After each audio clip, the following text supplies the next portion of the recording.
जो है आम जन को जागरूक करना और इससे बचने के उपायों के संबंध में जानकारी देने के लिए जो है ये अभियान चल रहा है। तो साइबर अपराध जो है वैसे शब्द बहुत छोटा है, मतलब साइबर फ्रॉड हो गया। साइबर फ्रॉड में बहुत सारी उस विषय में अगर हम देखें तो बहुत सारे तथ्य, बहुत सारी जो बातें हैं वो समाहित हैं। तो हम मोटा मोटा जो है इसमें 3 प्रकार के बिंदुओं पे, क्योंकि ये तो बहुत बड़ा जो है सब्जेक्ट है, लेकिन मोटा मोटा हम जो है इसमें 3 बिंदुओं पर चर्चा करेंगे कि हम अपने खाते में जो हमारी पूंजी है, हमारी जो संपत्ति है, हमारा जो रुपया रखा हुआ है उसकी सुरक्षा कैसे करें। आप ये सोच रहे होंगे जितने भी बच्चियां बैठे हैं साहब हमारे तो अकाउंट में कोई ऐसा कुछ विशेष नहीं है तो हमको तो टेंशन लेने की जरूरत नहीं है। तो ये आप बिल्कुल गलत सोच रहे हो। आपको बिल्कुल ध्यान से सुनना है। वो इसलिए सुनना है कि आप आने वाले समय में किसी भी सर्विस सेक्टर में जाएंगे या व्यापार भी करेंगे अगर आप, तो आज कई बार क्या होता है कि जो बच्चे होते हैं, बच्चों के सबकॉन्शियस माइंड में जो चीज़ें रहती है वो जीवन भर रहती है। उदाहरण के तौर पर जैसे मान लो मैं मेरी बात करूं कि मैं स्कूल में था, तो वो चल रहे मटके टम्मक तू मुझको आज भी याद है। कृष्ण की चेतावनी जो है आज भी याद है, उस समय की याद करी हुई है और वो कई बार हो जाती। तो आपने भी अनुभव किया होगा कि जैसे कोई बच्चा 10th क्लास का होगा या 12th क्लास की कोई बच्ची है, तो वो उससे अगर 5th क्लास का या 4th क्लास का कुछ पूछेंगे तो उसको ध्यान है कि हाँ सर ऐसा एक सब्जेक्ट था, ऐसा एक चैप्टर था, ये था। तो हो सकता है आज हम जो बातें कर रहे हैं और यहाँ पे कई बच्चे बैठे हैं, उसमें से कुछ बच्चों के भी सबकॉन्शियस माइंड में ये बात जो मैं आपको जो बताने जा रहा हूँ ये अगर रह जाती है, तो हो सकता है कि वो अपनी जो संपत्ति है, अपनी जो रुपया है उसका सुरक्षा कर पाएगा। तो हर बच्चा उसको आज के हिसाब से नहीं, उसको भविष्य के हिसाब से ये चीज़ सुननी है कि जब मैं भविष्य में नौकरी करूंगा या व्यवसाय करूंगा या कुछ भी काम करूंगा और जब मेरा जो बैंक अकाउंट रहेगा उसके अंदर जब पैसा आएगा तो उस पैसे को कैसे सुरक्षित रखना है। इसलिए आप लोगों को ये सुनने की जरूरत है। और जो टीचर है उनको इसलिए सुनने की जरूरत है क्योंकि उनको सैलरी मिलती है, वो कई टीचर रिटायर होते हैं, फिर उसके बाद उनका जो पेंशन मिलता है, तो उस संपत्ति की उनको रक्षा कैसे करनी है, उनकी सुरक्षा कैसे करनी है। तो मोटा मोटा जो है अगर हम साइबर अपराध की बात करें कि फ्रॉड करने के तरीके कितने हो सकते हैं, इसकी कोई लिमिट नहीं है। कोई लिमिट नहीं है कि साहब हमको जो है ओटीपी मांग के ही हमारे साथ फ्रॉड होगा, या लिंक भेजकर ही हमारे साथ फ्रॉड होगा, या नौकरी के नाम पर हमको जो है प्रलोभन करके ही हमारे साथ फ्रॉड होगा, या हमको कोई जॉब ऑफर करने अपना जो है ये गेम्स के माध्यम से ही हमारे साथ फ्रॉड होगा। ऐसा कोई लिमिटेशन नहीं है इसके। बहुत सारे तरीके हैं। मुझे 15 साल की सर्विस हो गई है पुलिस विभाग में। मैं आपको कुछ तरीके बताता हूं तो आपको आश्चर्य होगा कि अरे सर इस तरीके से भी फ्रॉड हो सकता है। जैसे जब मैं बालाघाट में पोस्टेड था, तो बालाघाट में क्या था कि जो साइबर एक जो गैंग थी उसका तरीका ये था कि जैसे मान लो, क्या नाम है आपका? गजराज का। जैसे मान लो जो है गजराज घर से नाराज होकर किसी बात से चले गया, तो चूंकि इसकी उम्र 18 वर्ष से कम है, जहाँ पे जितने भी बच्चे हैं जो 18 वर्ष से कम के हैं या जो 18 वर्ष से ज़्यादा का भी बच्चे बच्चियां हैं, तो वो ये समझो, अपन एक एग्जाम्पल लेते हैं गजराज का। तो गजराज चले गया घर से नाराज होकर, तो गजराज के पेरेंट्स जो है थाने पर आएंगे, थाने पर आके इसकी रिपोर्ट लिखाएंगे। तो सुप्रीम कोर्ट की ये गाइडलाइन है कि, और ये 2014 से स्टार्ट हुआ है, कि कभी कोई नाबालिग बच्चा या बच्ची अगर घर से जाती है तो हम ये मान के चलें कि उसके साथ किडनैपिंग की घटना हुई है। जब तक वो पकड़ के आके अपना, जब आप उसको पकड़ के लाओगे और जब उसका स्टेटमेंट होगा तब फिर आगे हम डिसाइड करेंगे कि किडनैपिंग हुई कि नहीं हुई। तो क्या होता था कि एक गैंग थी ऐसी कि जैसे मान लो गजराज चले गया, गजराज के फिर पेरेंट्स ने रिपोर्ट लिखा दी। अब रिपोर्ट जब होती है तो उसके अंदर मोबाइल नंबर भी होता ही है, तो जो एक पत्रकार बन के थाने पर फोन करता था उसको, और ये सारी जानकारियां ऑनलाइन है, अगले दिन आपको मालूम पड़ जाएगी कहाँ कहाँ किस किस थाने में किडनैपिंग की रिपोर्ट हुई है या गुम इंसान की रिपोर्ट हुई है। किडनैपिंग की रिपोर्ट वो जो 18 वर्ष से कम की है, और जो गुम इंसान की रिपोर्ट वो जो 18 वर्ष से कोई ज्यादा उम्र का बालक या बालिका गई है। तो क्या करते थे वो कि उसके पेरेंट्स को खबर करते थे कि साहब आपका जो लड़का है गजराज, ये इंदौर में है, इस होटल में है। अच्छा अच्छा, कौन सी होटल में? अब उनको तो बिल्कुल जीनाइन लगेगा ये फैक्ट। क्यों? क्योंकि भाई तो बच्चे का नाम वैलिड, मतलब बिल्कुल वास्तविक नाम बता रहे हैं, लेकिन उस व्यक्ति ने जानकारी कहां से ली? थाने से। या थाने की जो रिपोर्ट डेली हम मीडिया को अवेलेबल कराते हैं, वहां से उसको जानकारी मिल गई कि ये लड़के की गुम इंसान या किडनैपिंग की रिपोर्ट हुई है। तो फिर वो उस आधार पर पूछते थे, आपके बच्चे का नाम गजराज है? हाँ। आप ये बोल रहे हैं? उसके पिताजी बोल रहे हैं ये। आप यहाँ रहते हैं? हाँ यहाँ रहता हूँ। आपका लड़का जो है ये फलाने होटल में रुका है, फॉर्चून होटल में रुका है, इंदौर में रुका है। ठीक है, इसके पास पैसे नहीं है, इसको हम यहाँ से भगा रहे हैं। अरे सर भगाओ मत, भगाओ मत। तो बोले ठीक है, तो फिर इसके ये 2 दिन से रुका हुआ। उसको तो घटना दिनांक मालूम पड़ ही गया था, कितने तारीख को गए तो मालूम पड़ ही गया। मान लो 3 दिन बाद वो फोन कर रहे हैं, तो 3 दिन का इसका भैया 15,000 रुपये हो गया। 15,000 रुपये आप हमारे इस खाते में डालो, नहीं तो इसको हम यहाँ से रवाना कर देंगे। अरे सर आप गजराज को रवाना मत करना, हम 3 दिन से वैसे ही परेशान हो रहा है, मैं पैसे आपके डाल रहा हूँ, उसको होटल में ही रोक के रखना, मैं उसका बाप बोल रहा हूँ, मैं अभी तत्काल आता हूँ, 4-6 घंटे में आता हूँ। भाई नहीं, आप फटाफट पहले पैसे डालो। तो कितना आसान तरीका था ये। वो पैसे डाल रहे हैं जिस अकाउंट में, जो है वो कोई होटल का अकाउंट था ही नहीं। जब वह गए इंदौर में, जब उन्होंने उस लोकेशन का पता करा तो उस लोकेशन पे ऐसी कोई होटल थी नहीं। इस प्रकार का था। अभी हमने जो लेटेस्ट देखे हैं उसके अंदर आपने देखा कि जैसे किसी अब जो साइबर फ्रॉड हो रहे हैं वो व्यक्ति विशेष की हैसियत को देख के हो रहे हैं। तो साइबर फ्रॉड मतलब 2,000 रुपये का भी हो रहा है, 20,000 का भी हो रहा है, 2 लाख का भी हो रहा है, 2 करोड़ का भी हो रहा है। तो उसमें आदमी ने कैटेगराइज कर रखा है। जैसे मान लो मैं हूं, अभी मेरे साथ कोई फ्रॉड करेगा तो मेरा पहले उसको स्टेटस मालूम पड़ जाएगा। उसके बहुत सारे तरीके हैं। हम कई अपनी जानकारियां जो है, बहुत सारी जो सेवा प्रदाता हैं या जितने बहुत सारे गिफ्ट वगैरह या बहुत सारे ऐसे सोशल मीडिया पे जितना आप इंटरेक्शन करोगे उतना अपने लिए घातक है कुल मिला के। तो जितना हम जो है सोशल मीडिया पे या नेट पर जो है जितना अपनी डिटेल बैंक की किसी भी उपहार के लिए, किसी भी गिफ्ट वाउचर के लिए जितनी भी हम डिटेल डालते हैं तो वो डिटेल उनके साथ शेयर होती है। और फिर उसके बाद और बैंकों से भी कई बार हो सकता है कि किसी भी मोड के माध्यम से जो है इनके पास डिटेल शेयर होती है। तो उसमें जो है ये फ्रॉड करने का तरीका, जैसे मान लो मैं बड़ा व्यापारी हूँ तो बड़ा व्यापारी को कैसे वो फ्रॉड करते हैं कि भैया आपको जो है एजेंसी लेनी है क्या रॉयल एनफील्ड की या किसी भी इलेक्ट्रॉनिक जो मार्केट में ट्रेंडिंग में चल रहा है। तो वो बोला हाँ सर मेरे को इसकी एजेंसी लेना है। तो फिर पेपर फॉर्मेलिटीज करवा के पहले 5,000, 10,000, फिर 15,000, फिर 20,000। अब हमारी एजेंसी के मैनेजर से बात करो, उन्होंने फिर एक पेपर फॉर्मेलिटी बता दी, फिर 20,000। ऐसे करते करते करते काफ़ी लंबी जब वो आदमी को मालूम पड़ता है कि अरे यार ये तो मेरे साथ फ्रॉड हो रहा है लगता है, तब तक तो वो 15-20 लाख रुपए दे चुका होता है। और छोटा सा फ्रॉड कैसे बचाएं अपन, जैसे मान लो आप इंस्टाग्राम पे आप स्क्रॉल करना, तो जैसे मान लो आपने कहीं पे कोई शर्ट आई और आपने रुक के देख लिया, उसको शर्ट को आपने रुक के देखा, तो आर्टिफिशियल इंटेलिजेंस क्या करता है कि आपको वही चीज दिखाएगा जो आप रुक के देख रहे हो। जितना देर आपने उसको स्क्रॉल करना बंद करा, तो जैसे मान लो गजराज को टी शर्ट चाहिए थी, तो टी शर्ट वो जैसे ऐसे घुमा रहा है ऐसे करके, और एक जगह टी शर्ट आई, उसने इसको देख लिया, रुका, उसको ओपन भी करके देख लिया, तब गजराज को केवल टी शर्ट के एड आएंगे। तो जब टी शर्ट के एड आएंगे तो क्या होता है, उसमें कई लोग ऐसे दिखाएंगे 500 रुपए की टी शर्ट, उसको लगेगा कि यार 500 नहीं आ रही, तो कम से कम 3,000 रुपए की टी शर्ट और ये 500 लाख 500 रुपए में दे रहा है तो ले लेते हैं। उसका ऑर्डर कर देता है, पैसे भी उसको डाल देता है, वो पैसे आई नहीं टी शर्ट वो, तो 500 रुपए का फ्रॉड हो गया है इसके साथ। तो 500 रुपए का फ्रॉड सामने वाला व्यक्ति अगर मान लो लाखों लोगों से करेगा तो कितना पैसा कमा लेगा। 500 रुपए के लिए थाने पे 3 बार जाएगा, उस 500 रुपए के लिए इतना कोई ज्यादा जो है हेक्टिक होगा भी नहीं, कि यार यहाँ पे इतना सारा काम वैसे ही तेरे 500 रुपए के लिए जो है क्या करें, हम कहाँ ABCD करेंगे, क्या पता 500 रुपया जिसने लिया है वो पश्चिम बंगाल में बैठा है कि उड़ीसा में बैठा है कि पंजाब में बैठा है, तो उसका 500 रुपया गया।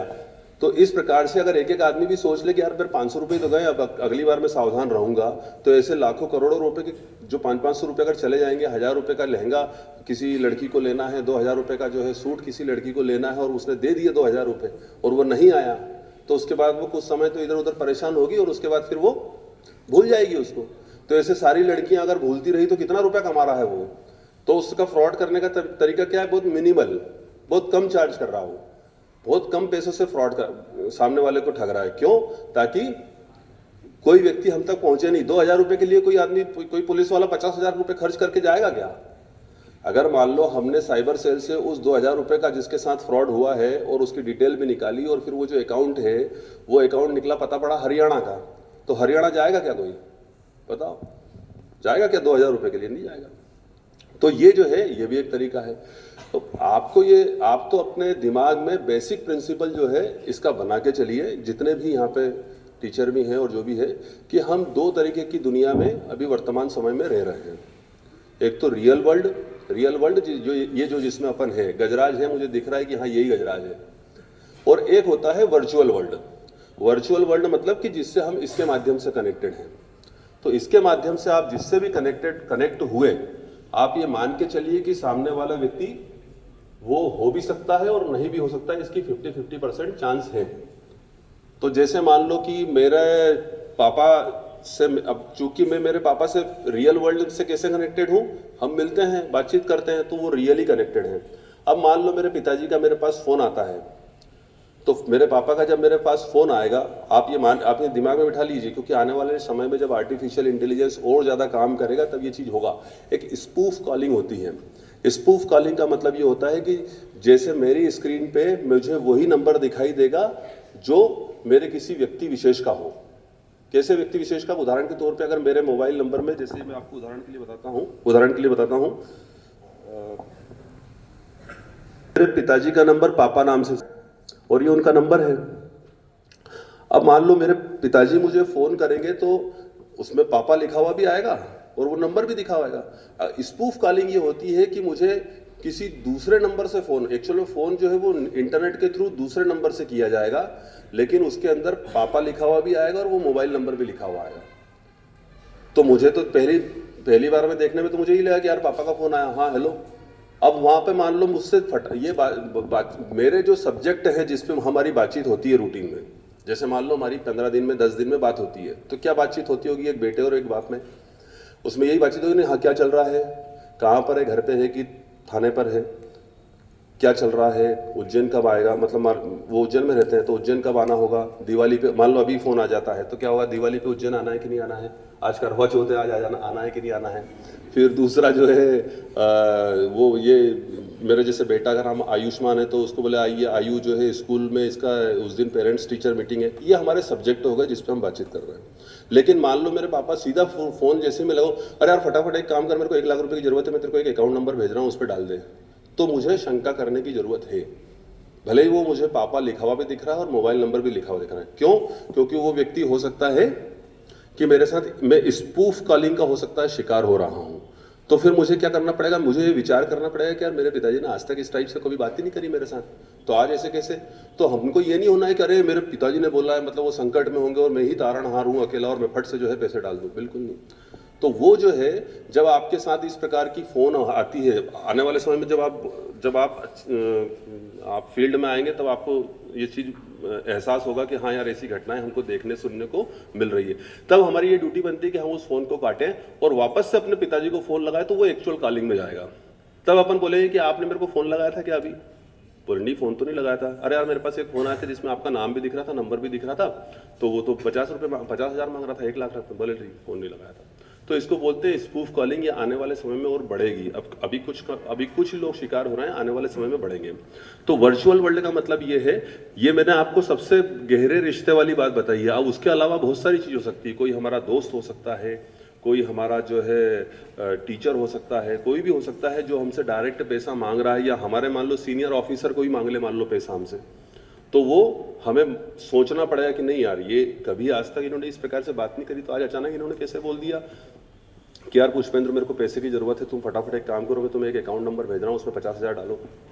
आपको वर्चुअल वर्ल्ड से चूंकि आप कनेक्ट हो, रियल में आपको आके अगर कोई सामने सामने बोलता है तो आप ठीक है, कोई दिक्कत नहीं है, पर वर्चुअली आप कनेक्टेड हो तो आपको ये चीज को आप अपने दिमाग में बिल्कुल बेसिक प्रिंसिपल ये सेट कर लो कि वर्चुअली अगर मैं किसी से भी कनेक्ट हूं तो उसमें सामने वाले की बात का मेरे को विश्वास नहीं करना है।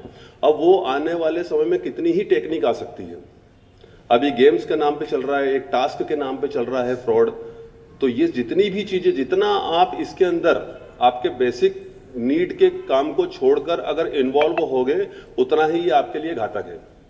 फॉर एग्जाम्पल, आपको खेलने का शौक है तो आप ग्राउंड में खेलो, आप इसमें खेलोगे तो भविष्य में आपका खाता ब्लॉक होना है, आपको नुकसान होना है। इतने बच्चे डिप्रेशन के शिकार हो रहे हैं, आप कल्पना नहीं कर सकते कि पेरेंट्स को पता ही नहीं चल रहा है कि उसके बेटे ने कर्जा ले लेके 30-40 लाख रुपए से उसको उतार दिया, जो जिसकी जैसी हैसियत है मतलब। तो बहुत ही ज्यादा जो है ये सिचुएशन जो है टेंस है, इतना अपने को इसको कैजुअली नहीं लेना है। अपन इस मोबाइल से जितना दूर रहेंगे या जितना सावधानी पूर्वक इसका इस्तेमाल करेंगे, जितनी इसके अंदर अपन जिज्ञासा कम रखेंगे, उतना अपन सेफ रहेंगे।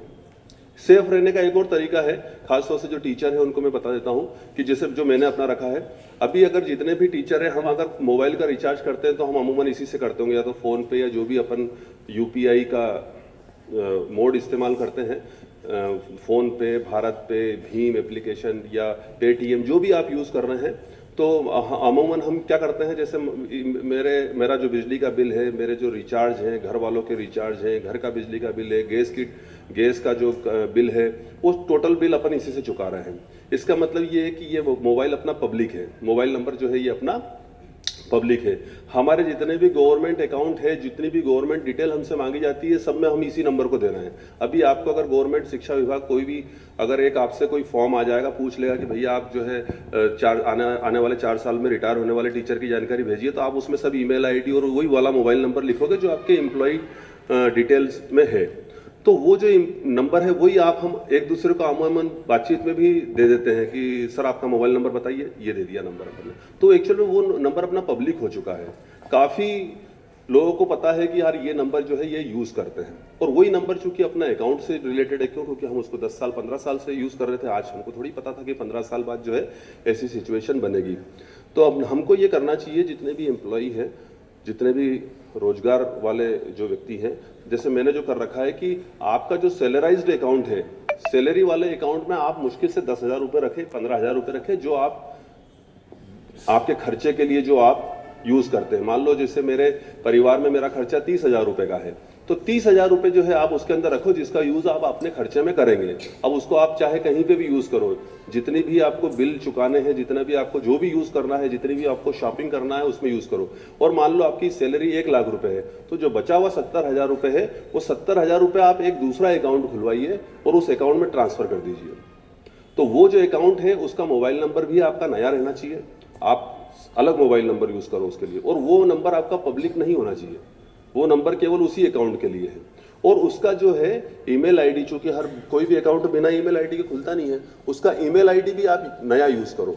तो मैंने क्या कर रखा है, जैसे मैं उदाहरण के तौर पे बताऊं कि मेरा जो सेविंग अकाउंट, एक्चुअल जो सेविंग अकाउंट है सैलरी अकाउंट से अलग, तो वो जो सैलरी अकाउंट सेविंग अकाउंट है वो मैंने एक्सिस बैंक में खुलवा रखा है।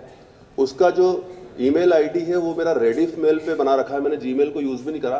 क्रैक होने की संभावनाएं हम कम कर रहे हैं, अपने साथ फ्रॉड होने की संभावनाएं कम कर रहे हैं।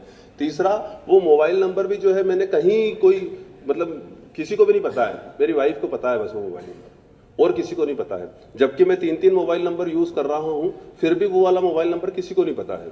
ये 3 नंबर भी मेरे पब्लिक हो चुके हैं, वो नंबर नहीं पता है। तो इस प्रकार से आज तक उस नंबर पे कभी फोन भी नहीं आया मुझे कि साहब, जैसे हमारे पास भी काफी फ्रॉड से संबंधित फोन आते हैं, पर उस पर आज तक फोन नहीं आया। क्यों? क्योंकि वो पब्लिक डोमेन में आ ही नहीं पाया वो नंबर।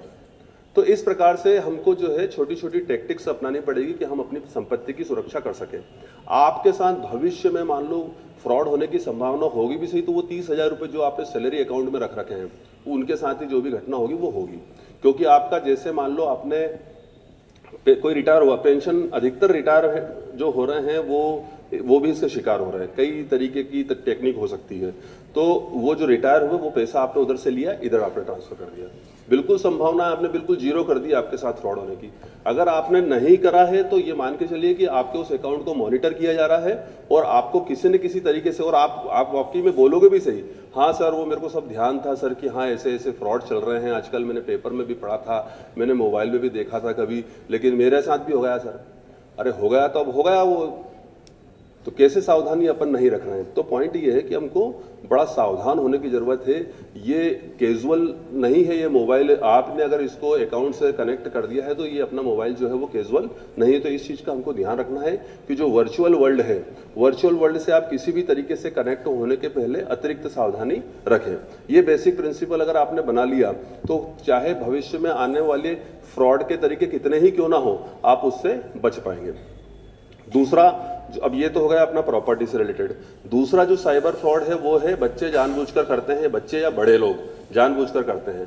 कोई भी फर्जी इंस्टाग्राम की आईडी बना लेगा, वो ये सोचेगा कि मैंने शाहरुख खान से नाम से आईडी बना ली, कोई मुझे देख नहीं पा रहा है, और उसके बाद फिर मैं किसी भी व्यक्ति के बारे में, किसी भी लड़के के बारे में, किसी टीचर के बारे में, किसी लड़की के बारे में, किसी पड़ोसी के बारे में, किसी रिश्तेदार के बारे में, जो इच्छा है वो करूं, मेरे को तो कोई देख नहीं रहा है। आप सब लोग जो है ये मान के चलिए कि ये कोई बहुत बड़ी काम नहीं है पुलिस को ट्रैक करने के लिए। आप जिस इंटरनेट सर्विस का यूज़ कर रहे हो, चाहे आप वाईफाई के माध्यम से कर रहे हो, चाहे आप मोबाइल के माध्यम से कर रहे हो, हम इंस्टाग्राम को भेज देते हैं एक FIR करने के बाद लेटर, वो वहाँ से 20-25 दिन में हमको जानकारी दे देता है, और जानकारी आने के बाद हमको फट से मालूम पड़ जाता है कि ये जो इंटरनेट यूज़ हुआ है ये किस मोबाइल नंबर से यूज़ हुआ है।